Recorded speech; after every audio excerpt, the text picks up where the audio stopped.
Okay, so ladies and gentlemen, good day all. Today we are going to look at the concept of statistic. So what is statistic? Statistic is a branch of science that deals with the study of the collection,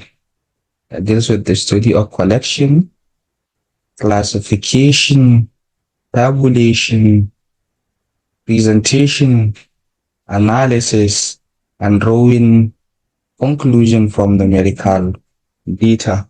So when we are saying biostatistics, it means that it's one of the branch of science that deals with the collection, classifying, tabulation, presentation, and analysis, as well as the drawing conclusion from numerical data. Let's assume now you are, or you have, let's say, a class. Let's take example with class. So let's assume you have a class, and inside that class you have the number of students. So as a statistician, you want to do statistics to those students from the class. So how do you do it? It's simple. You can just go to the class. First, you collect the information of those students. Maybe one, you count the number of students. Count the number of students. You start by counting the number of students. First, you count the students. You count them. After you count the students, then you classify them. And the classification can be maybe you classify it male and female. And then after you classify them into male and female, then you can also classify them on the basis of their age. You classify them on their ages. Maybe you can say, okay, you want to classify the student based on the ages, maybe from 1 to 10 years and from 10 to 20 years. Maybe you can also add from 20 to 30. So that is the statistic. First, you collect data. The collection of the data first is you start counting the student. After you count the student, then you get the number of the student. Then you classify them. The classification, you can classify them based on their sex. You can also classify them based on their age. You can classify them based on their weights. And after you do that, then you now tabulate them. That is, you now put the information, or you now put the data in a table. Okay, maybe you have 130 students. That is the count. And then you classified how many are female and how many are male. And among the male, you classify them based on their ages. And then also the female, you also classify them based on their ages. And after you do that, then you now put everything on a table and you now present it in that table, and then you analyze the result. So based on that analysis of the result, then you draw conclusion. Maybe you want to actually check the performance of the student from the class. You want to check the performance of the student from the class. And after you collect, or after you do the statistic, and after you now collect the data, you now classify the data, you tabulate the data, then you analyze. Is it the male student that passed the test best, or the female? And at which age? So based on that, then after that you analyze the data, then the next thing you draw conclusion. And what is the conclusion? The conclusion can be that, okay, the male student from, let's say SS1, from demonstration secondary school, passed the test by 20% more than that of the female. So this is conclusion. So it means that you draw a conclusion based on the statistic you have actually conducted from SS1 student in demonstration secondary school at the year 2024. So this is what you call statistic. So statistic is like a way of generating or collecting data. You classify the data, then you draw conclusion from that particular data, so that at least anywhere you can beat your chest and say that, okay, the student from demonstration secondary school SS1, always the female student are doing the best than the male student based on the data you collected on so that. That's why it is also important, if you are doing statistics, to actually know the date you conduct the experiment, and maybe you can get another time to also come and repeat the same types of experiment. It may be vary. Maybe at the year 2023, the female students perform best than the male, but it may actually change. Maybe by 2025, the male student maybe will perform best than the female. So this is the kind of statistics. So ladies and gentlemen, what I want you to understand in statistic is very, very important because it helps us, or it helps us to simply get an information from a very complicated problem, from a very complicated system. If you are able to do biostatistic, you will be able to get a reasonable information that you can just summarize the data, or you can just summarize it and tell the world about it. So that is statistics. So statistic is actually a collection of data, classification, tabulation, presentation, analysis, and drawing conclusion from that numerical data. And we have statistic and statistic. So statistic is like a singular of statistics. So when you said statistic, it means when you are working with only one object, like for example, weight of one person, weight of one person. So that is statistic. But when you said on that statistic with S, it is a plural. You see, we are talking about the weight of 100 persons. It means we are talking, is a plural. So ladies and gentlemen, statistic and statistics are two different things. Statistic when you are dealing with only one object, and statistics, it means when you are dealing with more than one object. That is the plural form of statistic. So the next thing that we are going to look at is the concept of biostatistic. What is biostatistic?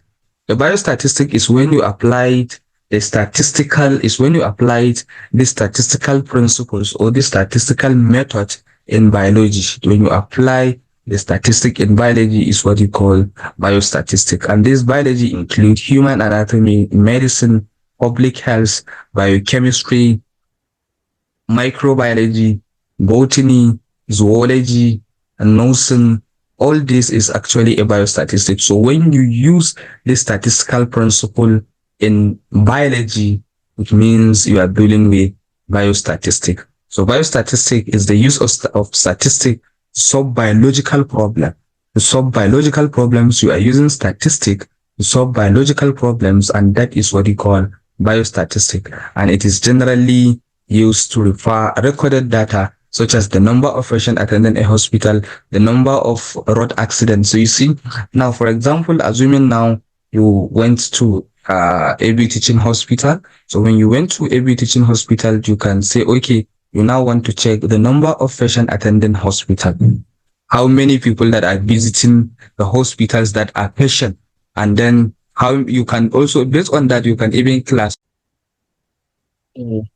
So based on that, you can record the number of the patients that are attending the hospital. It may be that you have thousands of people that are actually attending the hospital, but it might not necessarily that all of them are patients. So in biostatistics, you can actually count the number of patients that are attending the hospital. You can even classify the patient based on the type of the disease that is affecting them. So that is biostatistic.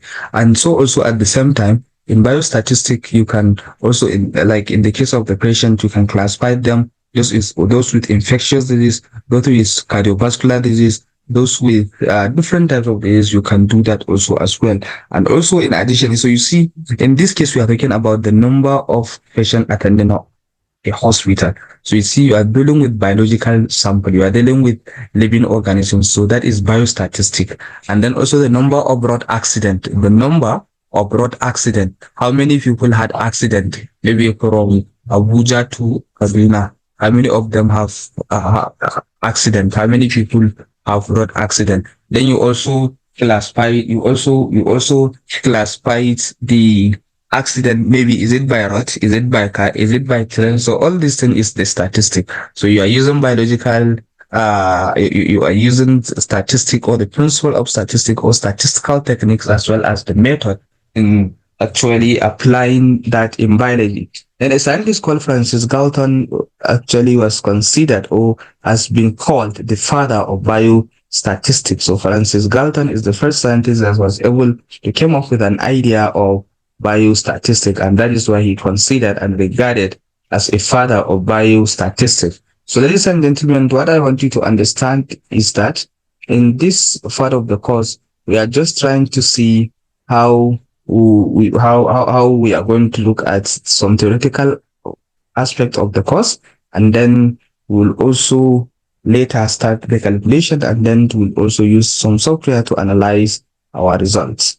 So the next thing that we are going to look at is a medical statistic. So what is medical statistic?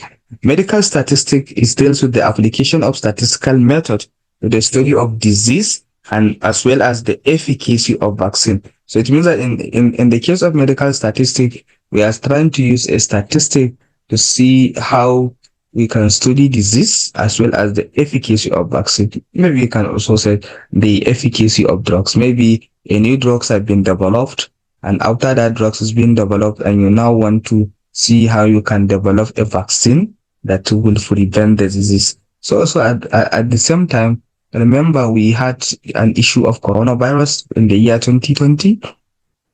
So you see a lot of statistical methods have been applied to understand the relationship between some physiological factors or some parameters in relation to coronavirus. Like, for example, the immunity. You can check the relationship between immunity and coronavirus. So all these kinds of the processes is what we call medical statistic. And then the next thing is health statistic. So in health statistic, we are dealing with the application of statistical method to varied information of public health importance. Like, for example, now in health biostatistic, you can just decide to say, okay, you want to see how many people have coronavirus in 2020 and also how many people have coronavirus, let's say in Abuja and in Kano, and you now want to compare them. So the comparison between one place to another and checking how these kinds of information varies from one point to another is actually a very important aspect of biostatistics that fall under health statistic. And then the next thing that we are going to look at is what you call vital statistic. So vital statistic is actually the use of a vital statistic. We are using is the ongoing collection by the government agencies of data relating to events such as birth, dates, marriage, divorces, which are deemed reportable by local health authorities. So it means that in vital biostatistics or in vital statistic is the government agencies that collects the data related to the vital information. And what are the vital informations? We have like birth, like for example, we want to see maybe from Zaria how many people give birth, and in that birth, how many are I guess, and how many are boys. And then also the dates, how many people dates in Zaria. Are they male? Are they female? How many marriage? How many divorces? So all this is actually fall under vital statistic. So what are the importance of biostatistic? What are the importance of biostatistic?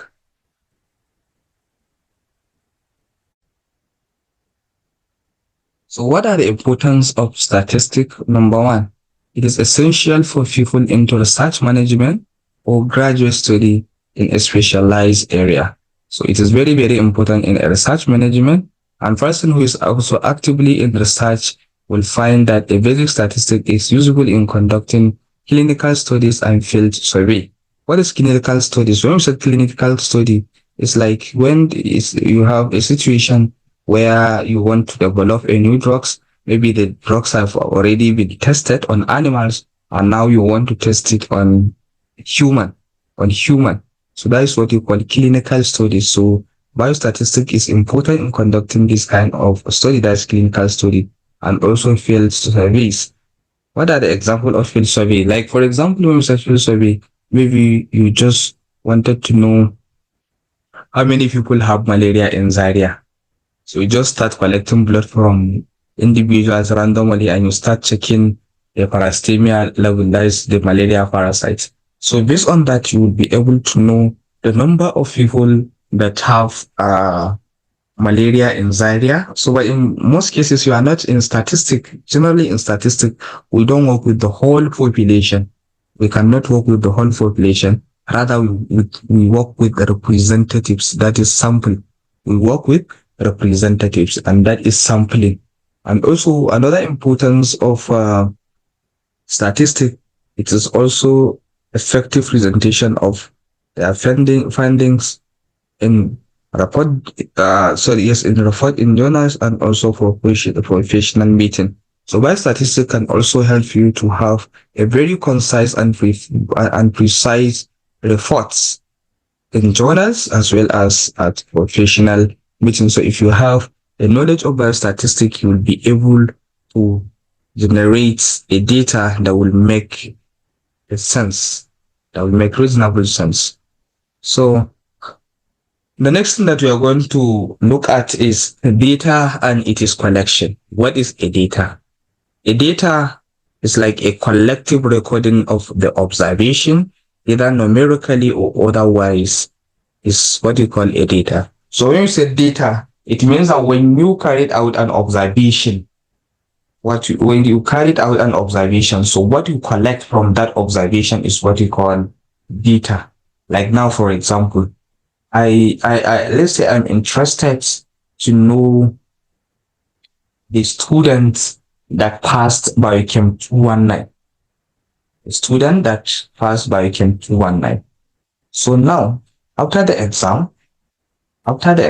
I will now look at the result, start checking, and get the summary of the result. And based on that, that is what they call to check and actually analyze the result is what you call is the observation. So when you collect that information and you are able to draw a conclusion, you may not actually even draw the conclusion because data and information are two different things. So a data is just a collective recording. Just you collect the recording. Like for example, after you wrote your exams, maybe CBT exam for Biochem 219, then I will just get the data directly from the CBT center. So the collection of that recordings after observation, or the collective recording of the observations is what we call data. It's what you call data. But when the data is fully analyzed and processed, then it now changes from data to information.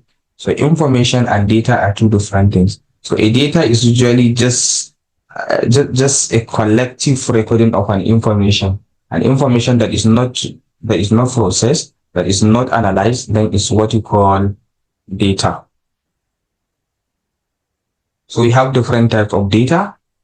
Number one, we have what you call primary data and we have secondary data. And what is the difference between the two? So primary data is the data that collected by a particular person or organization for his or her own use from the primary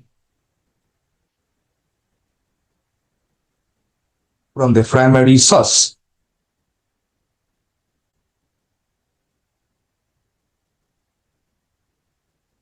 So a primary data is the data collected by a particular person or organization for his or her own use from the primary source. So when you say primary data, it means is the data that was collected from the primary source. Like for example, now, if I get result from the CBT center, so that data that I collected for Biochem 219 from the CBT center is primary data because the primary source of that data is CBT center. So the data that I collected from the CBT center is a primary source because the data it was not actually analyzed, it doesn't process. So that type of data is what you call a primary data, the data that was not actually being processed, just the raw data that was collected from the primary source is what you call a primary data. Then what are the method of collecting primary data? Number one, direct personal observation. Like for example, if I now just enter the class and count the number of students, check how many are males and how many are females, it's a direct personal observation because I am the one that do the observation. There is also indirect oral investigation, and there is also investigation through schedules. Through schedules. So these are the method of collecting primary data. And then the next one is the secondary data. So what is a secondary data? Secondary data, it is the data collected by some other person for his or her own use by the investigator. And also, so when you set a secondary data, it means now, for example, after I collect the data, after I collect the result from CBT center, I process the result. After I process the result, I even grade the student, those with A's, those with B's, and I then summarize the result. I summarize based on those that have A's, based on those that have B, C, D, E, and F. So this is actually, I now process the data. So after I process that result and I now give that result to the department for them to check. So that is a typical example of a secondary data because the data is not coming from the primary source. So what are the sources of secondary data? So we collect data from published official reports. Like for example, what is the published official report? Like let's say for example, maybe there is actually a news that came from, let's say, BBC, that's 5 persons have been actually diagnosed with Lassa virus. Is it the BBC that got the data for that? No. It is the people in the lab or in the hospital that diagnose the patient. After they diagnose the patients and they now report that to the director of that particular hospital or research or as well as the diagnosed center. And the BBC got that information either from the center or from any other source. So those kinds of reports that was obtained not directly from the primary source is one of the examples. So it is actually a source of the secondary data. So if a published official report is the secondary data, Journal and also newspaper is the secondary data. Local government publication, university and research institute publications, all these are the sources of the secondary data. So the next thing is the distinction between primary and secondary data. So primary data are original, collected first time. It was collected first time. So nobody have collected it before. And then the secondary data are not original. That is, they are already in existence and are used by the investigator. So it is already available. It is already in existence. So then the primary data are like the raw material. It is the raw material. And then the secondary data is like the form of finished products. It's like a kind of finished product. After you actually have your products, then you now process it. After you process it, and then other people have now come and get it. So that types of the data is called a secondary data because it's not actually coming from the primary source.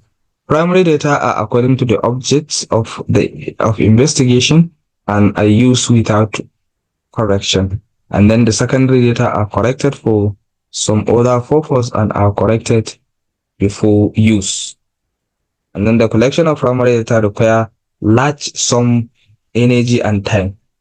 Yeah, of course, primary data require a lot of time and energy. And then the secondary data are easily available from the secondary sources, that is publisher or unpublished. So this is actually a difference between primary data and secondary data. I don't know if you have any question before you proceed. That is for the difference between primary and secondary data. And then the next thing that we are going to talk about is variables. So variables is an attribute that describe a person, a place, or a thing. So this variable is classified into two. We have qualitative variable and quantitative variable. So variables can be classified as quantitative. So quantitative is only categorical. Categorical, like for example, male or female.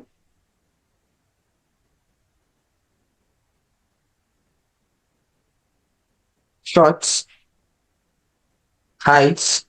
So all these are the examples of the categorical variable. Male or female, short, long. So this is just a categorical statement. So this categorical statement is actually a typical example of qualitative variables. And then for the quantitative variable is numerical. You count. You are counting. So that is when we said numerical, it means you are counting. So what are the qualitative variables? You said? Statement. So qualitative data or qualitative variables are variables that yield observation on which individual can be categorized according to the sum of the characteristics or qualities are referred to as qualitative variables. So it means that in these types of observation, you are just actually categorizing an individual based on some specific features or qualities. So quantitative variables take on values that are names or labels. So like for example, sex, male or female, occupation, unemployed, employed, marital status, married, single. So it means that if I now enter class, when I enter class, I counted, maybe I collected the students. So if I categorize the students into male and female, it means that it is qualitative variable. How many of the students are married? How many are not married? So all this is qualitative variables. So but when you count, okay, under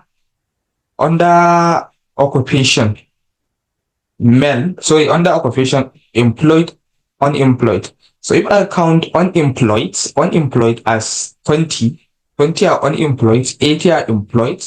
So the number of unemployed and the number of employed is numerical, is quantitative. It means you quantify, but you categorize them using the qualitative variables. Is that clear?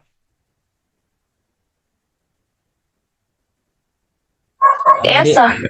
Okay, so how many are married and how many doesn't marry? So all this is actually under qualitative variable. So the next thing is quantitative variables. So quantitative variables is usually numerical. So quantitative variables that yield or variables that yield observation that can be measured are considered to be quantitative variables. It means that you measured. So quantitative variables are numerical. You count them. Numerical, you count them in number. So they represent a measurable quantity. An example, age. Age. Are you 20, 30 years? So that is quantitative. That is the quantity of your years. Then income. How much do you earn? What is your height? What is your current body temperature? So quantitative variables or quantitative data are of two types. We have district data and then we have continuous data. So ladies and gentlemen, let's rejoin again because the meeting is going to elapse now. So let's rejoin the meeting again now.